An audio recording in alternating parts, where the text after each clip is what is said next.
Hari ikibazo kimwe iyo umukobwa akikubajije, iyo uri umugabo uzi ubwenge se cyangwa umugabo usobanutse, igisubizo cyiza ushobora kuba wahereza uwo mukobwa ni ukugenda ukicecekera ukamureka. Ariko abagabo benshi ntabwo babasha gusobanukirwa ibi bintu. Akenshi na kenshi iyo umugore se cyangwa umukobwa wabajije iki kibazo, bahita batangira kwihutira gusubiza, bakumva ko bajya gusobanura ibintu byinshi, ndetse bakumva ko bajya kugaragariza uwo mukobwa se cyangwa uwo mugore ko umutima wabo wabiyeguriye se cyangwa ko nta wundi muntu bashyira mu mutima wabo, bitewe n'uko baba bavuga ngo iki kibazo nagitegereje umwanya munini. Rero nimba umukobwa akimbajije se cyangwa nimba uyu mugore nakunze, uyu muntu twahuye nkumva ndamukunze, nimba mbajije iki kibazo, ubu ngubu ngiye guhita mfatirana aya mahirwe kugira ngo mugaragarize wenda uburyo mukunda ndetse n'uburyo namwitaho. Ukaza rero gusanga nyuma y'iminsi mike uwo mukobwa just wasubije ibyo bintu byose wamubwiye, cyangwa uwo mugore ahise agenda atangira kujya aceceka, ntagishaka kuvugana nawe, nta nubwo ari kugaragaza reaction y'ibisubizo wamuhaye nyine nk'umuntu just wishimiye ibintu wamubwiye, ntagishaka kuvugana nawe ukundi nyine just ukanakeka ko ashobora kuba ataranakwishimiye se cyangwa wenda yakuryagerwa runaka, cyangwa ari ikintu yagushakaga ukaba atarakibonye, ukajya mu rujijo bitewe n'uko wamusubije ibintu bitari ngombwa. Ari nayo mpamvu natangiye nkubwira ngo buri gihe ntabwo ari ibibazo byose, cyangwa se buri gihe ntabwo ari ikibazo cyose umukobwa kubajije ugomba kuvuga ngo ugiye guhita wamusubiza. Rero iyo atangiye kugenda kugaragaza ibintu ntagishaka kuvugana nawe, ntagishaka kukwiyikoza, ntagishaka nyine just kuba mwagirana ibiganiro byinshi, aba ashaka kukubwira ko yamaze kukumenya kandi ndetse yamaze kugusobanukirwa.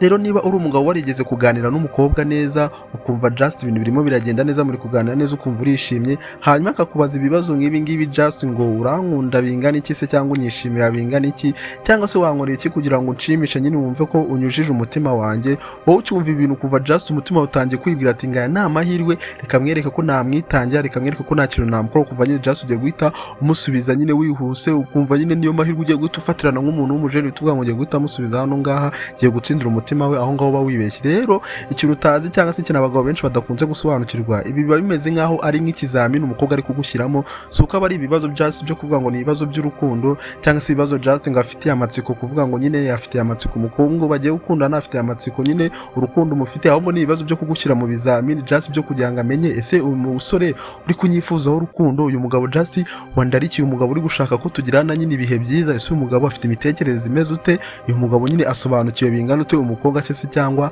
asobanukiwe bingana ite urukundo muri we, cyangwa se umutima ufata urukundo nk'iki. Rero umukobwa yagushyize muri ibi bizamini abagira ngo akumenye we wanyawe ndetse agusobanukirwe, ndetse abasha kuvuga ese uyu mugabo yiyumva gute, uyu mugabo yiha agaciro ke bingana gute, ese uyu mugabo just akunda ahisemo se cyangwa akunda ari ukubera yararikiye umuntu se cyangwa akunda ari ukubera ko nyine yifuje umuntu, cyangwa afata amahitamo bitewe n'ibintu ashaka, bitewe n'imigambi, bitewe n'ikintu ashaka kugira, akavuga ngo ngiye mpisemo uyu muntu bitewe n'ikintu mbona yamarira, bitewe n'urukundo mufitiye, ndetse bitewe n'ikintu nyine mbona twahuza hamwe, ndetse n'imbaraga ndetse n'ibitekerezo ukuntu byacu biranga tukaba twagira ikintu twigezaho, cyangwa se nukuvuga ngo yarambonye ukuntu nteye neza, ukuntu nseka neza, isa ndarikira none aje kuba yanya approachinga wenda ngo arebe ko byavamo. Rero abagabo benshi bakunda gutsindwa n'ibi bizamini, atari ko wenda bavuze ngo ni abagabo babi se cyangwa ni abagabo batari gentleman, cyangwa se ngo ni abagabo wenda badafite amafaranga, ahubwo ari uko ari abagabo just bo bahita bihutira kuvuga ibintu byinshi, ntibabashe kumenya impamvu umukobwa abajije ibyo bintu, ntibabashe ndetse no kumenya ese ngomba kumusubiza gute, ngomba guceceka se cyangwa ngomba kuvuga ngo nzamusubije ejo, bitewe no kuntu nyine ushobora gutrikinga umukobwa bikaba bitatuma agutakariza icyo cyizere, bitaba bitatuma cyangwa se akunyuzamo ijisho, cyangwa se bikaba bitatuma usiba imbere y'amaso ye. Akenshi na kenshi usanga abagabo benshi nyine just abagabo badasobanutse batangira gusubiza nk'abantu bashaka nyine just abantu bararikiye urukundo cyane rw'uwo mukobwa, abantu nyine bamukunze cyane, batangira gusubiza nk'abantu bari gutinya kuba bamutakaza, bitewe n'uko abona abahaye amahirwe yo kuba bavuga urukundo rwabo, ukabita ubona atangiye kuvuga ibintu byinshi, gusobanura ibintu byinshi, kuvuga ibintu byose yamukorera just nyine bigaragaza nk'aho uri gutinya kuba watakaza uwo mukobwa, ugasanga noneho ni nk'abantu uri gusubiza nka wa muntu just uri gushyira hejuru uwo mukobwa kurusha uko wewe wishyira hejuru, cyangwa se uri kumugaragariza ko nta kintu utamukorera kurusha wewe ibyo rero wakikora. Rero ikibabaje nk'iki ngiki cyangwa se ikikunda kubabaza kurushaho ni iki, umukobwa ntazigera akubwira ati igisubizo wambwiye nakishimiye, igisubizo wambwiye wansubize nabi, igisubizo wambwiye nyine cyanyafise, nta reaction na nyiya ku gisubizo wamuhazigira kugaragariza. ahubwo ikintu gitangaje azahita atangira guhindura uko yakwitwaragaho, uko yakwitagaho, nimba wenda just mwari mwaratangiye wenda kudetingana umukuntu runaka, byose agahita atangira kwihindura, ndetse atangiye no guhindura uko yakurebaga, uko yakwifatagaho muri society, ubona ari kugenda kwicaho gake gake, ari gushaka kukwikoza woze kwisigare mu rujijo wibaza ati ese ibi bintu byagenze gute, ibi bintu niki cyabihinduye, just utarabashe gusobanukirwa bitewe nuko wakubajije ikintu nawe ukahita wihutira kuba wamusubiza, numenye ko ari cyo kintu cyafexe cyangwa cyatumye umukobwa ari kukwitwara gutyo muri ako kanya. Rero uyu munsi ndagira ngo turebane ibibazo bigera kuri 6 umukobwa nazakubaza. Guys, ibibazo bigera kuri 6 umukobwa nazabikubaza. Igisubizo cya mbere cyiza wakora nk'umujene se cyangwa nk'umusore w'umusirimu z'ubwenge ni ukwicecekera, cyangwa se mu gihe wenda uvuga ngo ushaka kumukonveka se cyangwa ushaka nyine just nyine mugumye muganira, ndahita nkwereka buri kibazo n'igisubizo cyose wajya ugenda umuhereza kugira ngo nyine ikiganiro gikomeze kigende neza, ndetse no kugira ngo utaseba cyangwa se nimba kubajije icyo kibazo nyine agerageza gushyira muri ibi bizamini twabonye, cyangwa se ibibazo ari kugerageza kureba imitekerereze yawe, uburyo witwara, uburyo wiyubaka, ndetse n'uburyo nyine wabisubiza nyine ari kugusuzuma, uburyo wahita umusubiza none agatavuga ngo uyu musore ashaka kuba ari uwa danje, cyangwa se uyu mugabo twahura ashaka kuba arenze, noneho agatangira guhita avuga ngo noneho ibintu byose arajya avuga ndajya mbikeyaringa, ndajya mbyitaho, cyangwa se ndajya mbikora neza. Niba rero uri umugabo ushaka kwiyubaha, ushaka kugumana ku just k'umukobwa nyine yakugira icyizere cyangwa se yakugira amarangamutima, ndetse ushaka kumenya igihe cyo kuvuga ndetse n'igihe cyo guceceka mu gihe wahuye n'umukobwa, iki kiganiro kuba wakigezeho ntabwo ari impanuka se, cyangwa iyi video kuba uri kuyireba kugeza aka kanya ntabwo ari impanuka. Iyi video ni umugabo ushaka kumva aho ahagaze se, cyangwa abagabo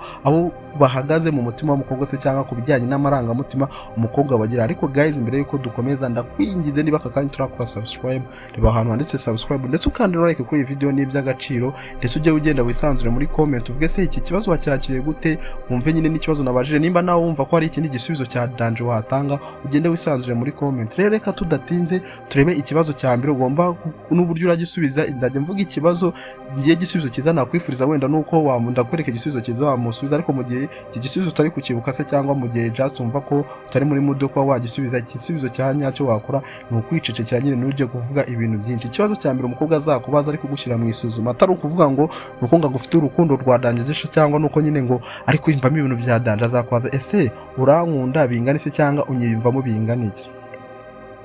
Iki kibazo nabanje kwikuba, iki kibazo ntabwo ari urukundo cyangwa se kuvuga ngo just yakugira urukundo rwa danje, akeneye kumenya ngo umuntu nkunda ngiye yankunze bingana iki. Uzasanga igihe kinini iki kibazo ari nk'ikizamini cyo kumenya agaciro kawe, cyangwa se uburyo nyine umufata mu mutima wawe.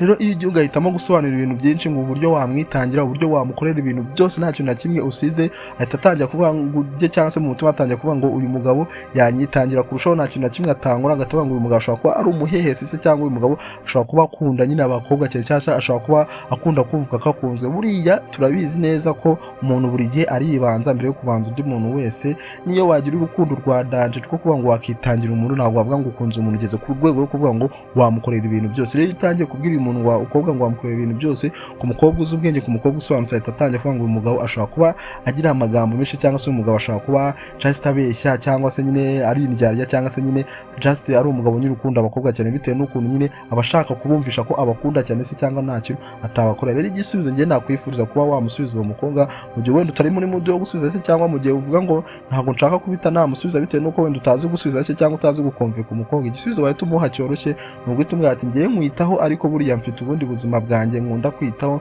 mfite ibindi bintu nkora just nubwo najya mbona akanya, cyangwa se nubwo ntabona akanya ko kukwitaho, ariko nkoza ku mutima. Rero n'igihe mugiye mu buzima bwanjye mba ndi kukwitaho, ndetse no mu bitekerezo mba numva mufite mu ruriya. Iyo umusubije gutya ahita abona ko just nubwo umukunda, ariko just uribanza, ntabwo ari ukuvuga ngo ni wa mukobwa nyine uri kubeshya ko nyine umukunda nta kintu utamukorera. Kandi iyo utangiye kumwizeza nyine ko umukunda nta kintu utamukorera, ugasanga ari ikintu akusabye, cyangwa se ari ikintu akubwiye umukorereho, ugasanga ntabwo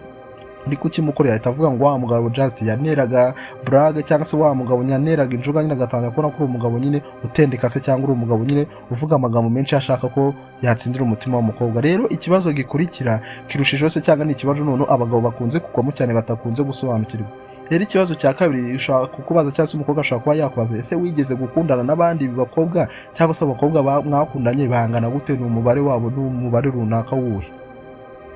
Rero ahantu y'abagabo benshi bageze kuri iki kibazo batuvuga ngo buriya ngo niba ndi umugabo ntaho nyuze mu bakobwa benshi, ngo ngiye ngo ndi bad boy, nyine ngo umukobwa iyo mubwiye ngo yuko nyine urenze mu bagabo benshi ahita yumva ko uri umuntu urenze. Iki kibazo ntabwo bakeneye kumenya abo bakobwa mwakundanye, ntabwo nyine just n'amatsiko aba bafiteho runaka, nyine ni ukugerageza kureba ese wowe iyo ugeze mu bandi witwara gute se, cyangwa abantu mwakundanye nyine just mwakundanye nyine ubitwaraho gute. Akenshi na kenshi uhita usanga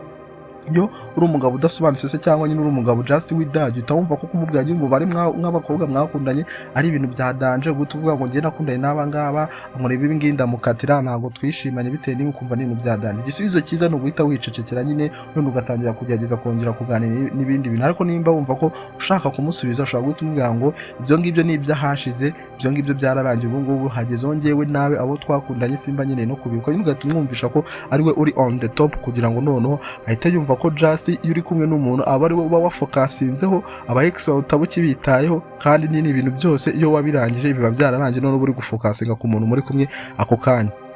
Rero ikibazo cya gatatu nicyo kibazo kigoye cyane, niyo mpamvu ndagira ngo iki kibazo cyitondere cyane, kandi igisubizo ndaguhereza kuri iki kibazo uzagisubize witonze, kandi ndakwereka na trick wakoresha kugira ngo nukimusubiza atangira kunyuramo ijisho se cyangwa utazaseba imbere y'amaso. Kenshi na kenshi ashobora kuba yakubaza ati ese wambwira ukuntu umeze mu by'ukuri muri aka kanya, cyangwa se wambwira ukuntu nyine unyitwaraho muri aka kanya.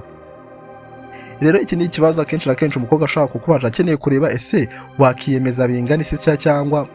nyine watitiriza umuntu kugira ngo agukunde bingane. Cyane ukuntu umukobwa yakubajije ngo wambwira ukuntu umeze mu by'ukuri, nyine wowe utawibutsa ngo njye ngo ndagukunda cyane, njye mba numva naragusariye, njye mba numva nyine uri umuntu wa danje kuri njyewe, icyo ntabwo ari ibintu bya danje, ibi ntabwo ari ibintu ugomba kuba wasubiza umukobwa. Iyo utangiye kwereka ko umukobwa umubabaye, ukereka nyine uwo mukobwa ko nta kintu utamukorera, ukamwereka ko nyine mu mutima wawe ari we wenyine ufitemo nawe ubwawe wiyibagiwe, ahita atangira kuvuga ngo uyu muhungu banza ari gusabiriza urukundo, uyu muhungu ndabona ari kwisobanura cyane, ndabona uyu mugabo just wagira ngo ababaye nyine umutima umukunda, ntabwo nyine just ari umuntu usanzwe. Nyine iyo uri kugaragaza ko umuntu ushaka akagukunda cyane, just ahita atangira kuba yanaguca amazi akavuga ngo uyu muntu ntanjye rero ngiye kuba namukoresha, ngiye kuba nakoresha uru rukundo rwe bitewe n'ukuntu mbona ankunda cyane. Rero ukuri kwa nyako se cyangwa igisubizo cya nyacyo ugomba kumuyohereza, ugomba guhita umubwira ngo ngewe uko mubona biranyuze ndetse uko uteye biranyuze, nta kintu cyadanje kuri wowe, uko umeze just binyuze umutima wanjye, wowe kwifuza kwanjye uraguhaza.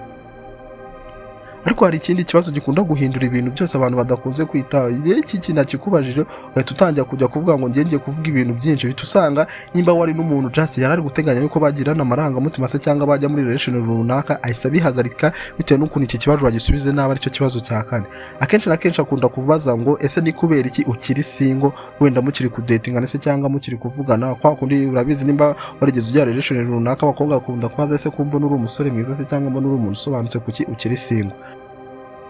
Gatuvuga ngo uyu mukobwa kwambaje impamvu nyine single, ukajya gusobanura ibintu byinshi, ukajya kwinyura ngo rero iki ni ikibazo cy'ikizamini cya mbere gishobora guhita gihindura ibintu byose muri ako kanya. Ukuntu wabonaga ibintu bitangiye gufata indi ntera ugahita ubona bise bihinduka, nyine bise bipfa cyangwa se bise bikomera bitewe n'ukuntu wamushubize. Niba rero tumubwira ngo ngewe ndi umuntu utegereza guhitamo neza, ibyo bintu nibyo byene bishaka kugufasha kuba warokoka iki kibazo cy'uyu mukobwa. Ariko iyo ugerageje kwitotombera wenda uvuga ngo nta muntu just nari nabona umbereye, ngiye mba numva nduwadanisha kugaragaza nyine ko kuba utarakundana cyangwa se kuba nyine ukiri single ari uko nyine utarabona nyine umuntu kubera nyine ukagaragaza nyine ko umuntu wa danje. Ibyo rero ubuze ngo nibyo bintu bya danje cyangwa se nibyo bintu rata bikonveka uwo mukobwa kuba yagukunda, ariko ibyo bintu bigabanya agaciro kawe, atabona ko uri umuntu uri hasi. Wikitotombera yuko nyine uri single se cyangwa ngo umwereke kuko nyine kuko ari ukuntu uvuga ibintu nyine ugahita uvuga n'ubwo uyu muntu ari kuvuga ibintu ari kumbeshya, ahubwo ashobora kuba yarabuze umuntu bakundana, cyangwa se ashobora kuba yarabuze umuntu just wamufitinga se cyangwa bajya muri relationship. Ushobora gusubiza ku kibazo cyoroshye cyane, ntujye kwitakariza agaciro imbere y'umukobwa ngo abone ngo uyu muhungu ashobora kuba yaragoswe, kuba nanjye just ngiye kumukunda ameze nkaho ngiye no kumugira imwe, ndabona n'ubundi yari kuzahera ku ikiga, ariko n'ubundi reka mpfe kumukunda. Rero wewe utuma agaciro aguma ugafite, ndetse n'uwo mukobwa agumye aguha icyubahiro ukwiriye. Wewe musubiza ati ngo sinigeze nihutura ikintu cyari cyo cyose mbona kitankwiriye, ngiye negereza ikintu kinkwiriye, Imana njye nkabona kucyakira. Wowe ni wewe nagenewe, niyo mpamvu aka kanya numva ubusingo wenda nawe reka bitewe ariko na step ya tape cyangwa se nyine na tape urukundo rwanyu rugeze cyangwa se dating yanyu igeze, ari ukuntu nyine abikubaza munagihura n'iminsi muramarana, ntabwo ari ngombwa kuba wamusubiza gutyo. Wigisubiza ari uguhita wicecekera, ugahita wamutrickinga mukajya kuganira mu bindi bintu. Ariko wazabona abikubajije wenda mwaratangiye kujya muri relation mukuntu musigaye mukundana, wenda mutarabibwirana ngo mubigire open nyine bigaragaze, ukaba wamusubiza akagasubizo koroshye, gahita kamutrickinga mu bitekerezo, agahita yumva ko just kuba noneho utarava mu busingo cyangwa se utarigeze uva mu busingo, ari we wari utegereje, ari we nyine just wari we wari utegereje kugira ngo ube wava mu busingo. None ahita yumva noneho agize tape cyangwa se isagarara mu mutima wawe neza, none akumva arananyuzwa kugira ngo ujye gutangira kwisobanura uvuge ibintu byinshi, aho ngaho ahita anakunyuzamo izisho. Ikibazo gikurikiyeho nako ni ikibangizi cyane mu kibazo cya gatanu. Iki kibazo rero nicyo gituma abagabo benshi bacika intege, cyangwa se ugasanga umukobwa akibajije umugabo ahise atangira kwiheba, ahise avuga ngo uyu muntu ntabwo ari uwanjye, cyangwa se ahita wumva nyine acitse intege bitewe n'uko amubajije iki kibazo. Rero iki kibazo cya gatanu umukobwa akunda kumubaza, ese wankora iki kugira ngo unshimishe? Abagabo rero iyo babajije iki kintu bahita batangira guhuzahuza n'amafaranga se cyangwa n'amigo, kuko nyine ntabwo umugabo muri iyi minsi ntabwo aba yumva ko ikintu yakorera umukobwa cyo kumushimisha kidahuye n'amafaranga kibaho. Hari umukobwa uba ukeneye ngo umuhe urukundo rwiza, hari umukobwa uba ukeneye just ngo wenda umugurire utuntu twiza, nyine biterwa n'umukobwa uwo ari we cyangwa se n'umukobwa muri kuganira. Ureba uwo mukobwa muri kumwe tuvuga ngo uyu mukobwa nimba avuze ngo namukorera iki kugira ngo amushimishe, ese ni iki namukorera? Rero iki kibazo iyo utarabasha gusobanukirwa umukobwa neza ngo umenye ibitekerezo bye, uzirinde kugisubiza, uzicecekere uruce urumire, ntabwo aba ari ngombwa kugisubiza, kuko iki kibazo aba ari ikizamini cyo kureba se uyu mugabo afitiye mipaka ntarengwa. Hari ukuntu wenda uyu mukobwa yakubajije iki kintu tutangira ngo njye nta kintu nagukorera, nakuzakugurira amazu, wenda nimba ari amafaranga nzagukorera ibi ngibi, kumbe uyu mukobwa ari kureba ese ibi bintu koko umugabo avuga bitewe n'ukuntu mba mbona yitwara, bitewe n'ukuntu mba mbona nyine yitwara, ibi bintu koko yabinkorera cyangwa ni za njuga z'abagabo. Rero igisubizo cyiza cya nyacyo ushobora kuba wahereza uwo mukobwa cyangwa se ushobora kuba wahereza uwo mugore ni ukuvuga ngo ngewe nkorera umuntu ikintu icyo ari cyo cyose, ariko mu gihe ari umuntu unyubaha, atari wa muntu uri kuvuga ngo wa muntu unsaba ikintu. Nyine uba umugaragarije ko mu gihe yakubashye, mu gihe yakugaragarije icyubahiro ukuri, nta kintu na kimwe utazamukorera. Rero kumubwira ngo ngewe umuntu unyubaha niwe nkorera ikintu cya danje kurusha umuntu unsaba, aho ngaho ntazafata avuga ngo ngiye guharanira kumwubaha cyane nibwo azankora ibi bintu. Numva ibyo ngibyo bizaba biri gukurura amarangamutima ndetse no gukurura n'uburyo azajya kwiyegeza n'uburyo azakwishyiramo kugira ngo noneho agujye nagukunde cyane. Rero ikibazo cya nyuma nk'uko nabibabwira, ni ikibazo cya nyuma, nicyo kibazo gikomeye cyane. Umukobwa nazakikubaza uzatekereze kabiri, ntuzahite uhubuka mu gusubiza. Niba utabashije gusubiza uzicecekere, nicyo gisubizo kizaba ari cyiza mbere y'uko uvuga ngo ugiye gusubiza ibintu byinshi. Ikibazo kivuga ati ese uranyifuza cyane se cyangwa uransabwa cyane? Reka tubivuge gutya, ese uranyifuza cyane se cyangwa uransabwa cyane? Rero iki ni ikibazo cy'ikizamini gisa nk'aho ari ikizamini kigoye cyane, ni ikibazo gisoza ibintu byose, ni ikibazo gishobora kuba cyakomeza ibintu byose. Ese uri umuntu ukeneye umukobwa cyane, cyangwa se uri umuntu just uri kumuhitamo, nyine uri umuntu ubona ko umukobwa adahari wanabona n'undi mwavugana cyangwa mwabona n'undi mwaciringa? Rero iyo uvuze ati ngo ngewe ndi kugusabwa cyane, ndi kukwifuza cyane, sinabaho nagufite za njuga z'abahungu b'i Kigali, aha noneho nibwo umukobwa ahita atangira kumva nyine no gusensinga imbaraga zawe zose zijyanye no kuba wamubeshya, ndetse zijyanye no kuba just wamutera injuga bitewe no kugira ngo utsindire umutima. Iki gisubizo uba ugomba kucyitondera, nimba utabishoboye cyangwa se nimba wumva ko atari ngombwa gusubiza ugacecekaho kugira ngo ujye kuba wamubwira ngo ngenda gusabwa cyane, yewe ndagukeneye cyane. Rero ikintu wowe ugomba kumva, nimba kubaje ngo se uri umuntu ukeneye cyangwa se uri umuntu uhitamo se, cyangwa nyine ngewe ndamahitamo kwese, cyangwa ndi umuntu nyine ukeneye cyane ku buryo mbuze wapfa. Ntukagihita wumva kumubeshya nyine kumubwira injuga nyinshi, aribyo bizatuma ngo base cyangwa agumya kugukunda, ahazabyumva akumve ubone yaranabyishima, ariko ahita kunyuzamo ijisho atavuga ngo izi ni injuga sha ntabwo ibingibi yabimwe. Igisubizo cyiza wamuhereza ni ugutubwira ngo wowe uri amahitamo, ngiye mpitamo, si uko mba mbuze ubuzima bwanjye cyangwa si uko ntafite umuntu napfa, ngiye mpitamo. Numugaragariza ko ari umuntu wa danje agiye wahita upfa, ubuzima bwahagarara. Ibyo ngibyo ntabwo byo bituma umukobwa agukunda. Umukobwa akunda umuhungu uzi kwihagararaho, kwerekana ko umuhungu niyo yaba afite byose byamugendanye cyangwa se nta kintu na kimwe asigaranye, we yagumya akabaho kandi akaba anezerewe, kuko buriya umukobwa iyo abona ko agutakaje nta kintu wahomba, nibwo ahaguma kurusha uko abona ko agiye ari ikintu kinini wahomba. Rero isomo ry'ingenzi ugomba gukuramo hano, hari ikosa rikomeye guys, ikosa rikomeye cyane abagabo benshi bakunze gukora, rero ritaryica ibi bibazo byose bigahita bituma noneho umukobwa ahita abanyuza mu ijisho, cyangwa se umukobwa ahita avuga ngo uyu nguyu nta mugabo murimo nta kigenda. Buriya abagabo benshi se, cyangwa umugabo wabashije gusobanukira agaciro ke, ni wa mugabo utabasha guhita avuga ngo agiye kwihutira gusubiza ibibazo byose, wa mugabo udajya gusobanurira ibintu byinshi, wa mugabo udasabwa cyangwa se wa mugabo udasabiriza urukundo, just yakunze umuntu, just birumvikana no kumukunda bisanzwe, none agiye guhita atanyanga mwinginga agira iki, wewe ba wa mugabo uvuga ngo nimba nkunze umuntu ndakora step zo gutereta, nkuko twari tubibona mu biganiro byatambutse kuri Kedra Entertainment, gende mutereta mutera injuga nyine ibintu nk'ibyo paka umuntu anyeme, nta kuvuga ngo ngiye kugenda. Na za trike zose twagiye tureba mu biganiro, ndaceka ku kiganiro cyejo twabivuzeho cyashize, za trike twagiye tubona zatuma umukobwa n'umuntu akubaha ndetse akakugirira amarangamutima, atari ngombwa ngende usabiriza urukundo, wicishe bugufi, wicisha amazi, umukobwa abe yanakunyuzamo ijisho. Ese agaciro kawe kangana gute imbere y'umukobwa? Niko rero kazatuma umukobwa abasha kuba yakubaha, abasha kuba yavuga ngo akugire urukundo. Rero agaciro kawe niko kazagaragaza ibyirumviro byawe imbere y'umukobwa azakugirira, nta kujya mu bintu byinshi, nta kuvuga ngo ujye no kuvuga amagambo menshi. Rero muri iki kiganiro tuvuze ibintu byinshi bijyanye no kubibaza umukobwa ashaka kukubaza, ukirinda kuba wasubiza mu gihe utamenye ibi bisubizo byose twavuze kuri buri kibazo, ukirinda kuba wasubiza. Nicyo mu gihe wasobanukiwe ibisubizo neza ntushaka unafata akaramu ibisubiremo byanditse kugira ngo uzajye uhora ubisoma, cyangwa se buri gihe wumva ko ugiye kwegera umukobwa uzajya umwegera ibisubizo wamaje kunyuzamo nyine amaso, cyangwa se wamaje kuvuga ngo numvishe iki kiganiro, kugira ngo utazajya useba. Urumva twavuze isomo rinini rikomeye umunsi. Rero muri video ikurikira se cyangwa mu kiganiro kikurikirana tuzasobanura impamvu guceceka se cyangwa kubaho umuntu. Buriya guceceka ni ikintu gikomeye cyane, mpamvu nshaka ko tuzabigaho kuri topic itaha. Guceceka ari ikintu cya mbere gikurura haba abagabo haba abagore, gikurura nyine icyubahiro gikomeye cyane, ndetse kikaba cyanakurura n'irara abagore bakugira. Buriya abagore bakunda umuntu utuje cyane, umuntu ucecetse. Waba ucecekanye ubugome, waba ucecekanye iki, wa muntu ucecetse cyane abakobwa arabakurura. Rego guceceka ukaba n'umwana mwiza noneho bita biba akarusho, ariko noneho guceceka noneho just aba ari ikintu gikomeye cyane. Niyo mpamvu nkubwira ngo kwihutira gusubiza ibintu byose ubajijwe ntabwo aba ari ngombwa. Hari igihe guceceka aba ari cyo gisubizo cya mbere gikomeye kizatuma noneho uhubahwa, kandi kizatuma ugera ku bintu uri kwifuza kuri uwo mukobwa se cyangwa kuri uwo mugore. Rero niba wifuza kuba umugabo wa nyawe, menya kwiyubaha ndetse umenye guharanira kubahwa, umenye kuvuga ngo nimba ndi kwifuza ikintu just uvuge ngo ndatuma umuntu anyifuza, ndetse umenye ko uri wa mugabo utarwana ndetse utiruka ku marangamutima yagiriye umuntu. Rero komeza urebe ibiganiro byo kuri KDR Entertainment, buriya nusubiza byose inyuma nyine ukagenda ureba ibiganiro byose twagenda cyeka urafata isomo rikomeye muri iki kiganiro, ndetse urafata isomo rikomeye rivuye kuri iki kiganiro ndetse kuri channel KDR Entertainment. Tuze kubona mu bindi biganiro by'ubwenge mu kanya gato. Ciao ciao.